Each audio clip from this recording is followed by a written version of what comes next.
Et est-ce qu'il faut redéfinir le progrès, sachant que la croyance dans le progrès s'est à peu près éteinte ces dernières années au sein de nos sociétés. En réalité, nous avons vécu dans des sociétés qui ont développé une idéologie du progrès qui signifiait que la science allait améliorer la condition humaine. C'est une réalité objective à bien des égards. Simplement, cette science, elle détruit aussi la condition humaine à bien des égards, à travers la violence militaire, à travers les problèmes écologiques, etc. Donc on se rend compte que la science n'est pas la réponse à la problématique de l'humanité, tout comme la matérialité. J'ai donc une petite société dans l'entreprise, là, avec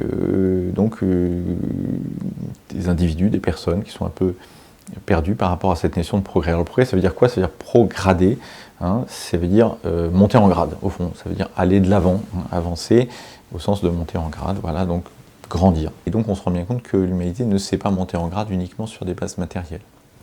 Moi, en tant que chef d'entreprise, la réponse que je me sens capable d'apporter à ce questionnement-là, il tourne autour de 3 aspects de la relation. La relation entre les personnes, comment elles collaborent entre elles, comment elles se connaissent, comment elles développent une intimité professionnelle, comment elles ne laissent pas leurs émotions à l'entrée de l'entreprise au vestiaire, mais qu'elles sont les unes pour les autres des personnes dans leur intégralité.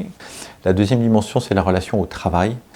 Le salariat tente à pousser l'être humain, l'individu, à une posture un peu infantilisée. Comment je ne suis pas victime de mon travail, mais comment je suis libre et je consens librement au travail que je choisis. Deuxième dimension. Et puis la troisième dimension, c'est la relation avec mes idées. Comment je sors des idées reçues, comment j'ose imaginer, même si c'est parfois pour y renoncer, mon entreprise autrement, pour découvrir de nouveaux paradigmes dans mon fonctionnement professionnel.